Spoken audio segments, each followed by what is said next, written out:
Dans le cadre du renforcement de l'outil de défense nationale, le président de la transition en séjour à Beijing visite la société Norinco.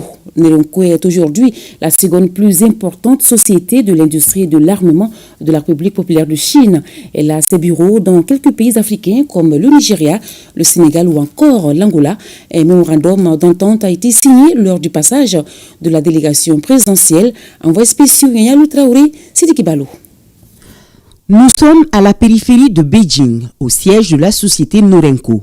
Le temps est clément, le soleil brille avec majesté sur les drapeaux chinois et maliens flottant dans l'air. Un invité de marque est attendu par le PDG et son personnel.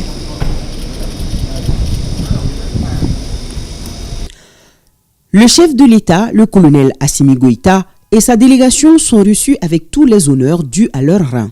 Oui, la société Norinco veut séduire ses invités du jour et pour cela, elle met tous ses atouts en avant dans une vidéo d'environ 30 minutes projetée devant l'assistance.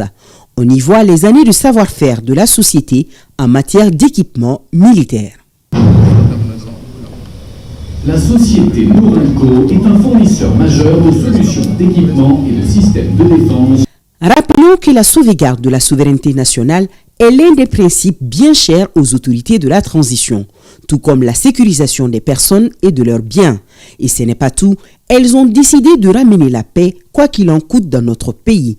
Des défis majeurs qui peuvent se relever à travers une armée forte et bien équipée. C'est cet esprit qui a conduit le président de la transition, le colonel Assimi Goïta, à visiter les locaux de la société Norinco. Fondée en 1980, Norinco est aujourd'hui la seconde plus importante société de l'industrie de l'armement de la République populaire de Chine. Elle a ses bureaux dans quelques pays africains comme le Nigeria, le Sénégal, le Maroc ou encore l'Angola.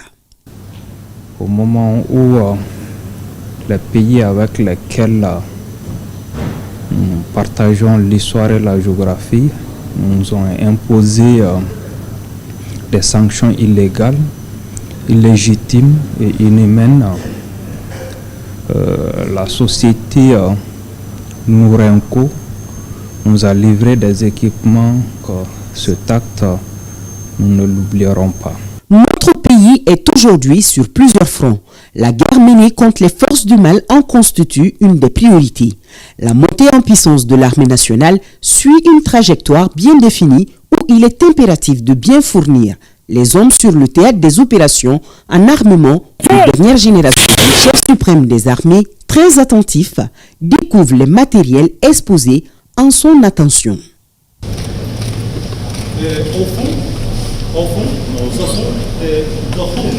Le chef de l'État, en compagnie de plusieurs membres du gouvernement, a suivi la visite, les exposés et explications.